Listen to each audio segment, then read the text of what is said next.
తాకట్లో ఉన్న మీ బంగారాన్ని అమ్మి కష్టాల్ని కాంపౌండ్ వాల్ దాటించే one and only solution Prime Gold Hub మాత్రమే. కాంటాక్ట్ 8499938881. బెట్టింగ్ యాప్ కేసులో ఇవాళ విచారణకు హాజరు కానున్నారు నటి మంచు లక్ష్మి.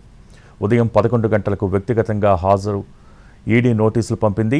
అడిగిన వివరాలు తీసుకురావాలని సూచించింది. ఇప్పటికే ఈ కేసులో నటులు విజయ్ దేవరకొండ, ప్రకాష్ రాజ్, రానా దగ్గుబాటి విచారణకు హాజరయ్యారు. బెట్టింగ్ యాప్ కేసులో సినీ నటులు, సోషల్ మీడియా ఇన్ఫ్లుయెన్సర్లను వరుసగా విచారిస్తోంది ఈడీ.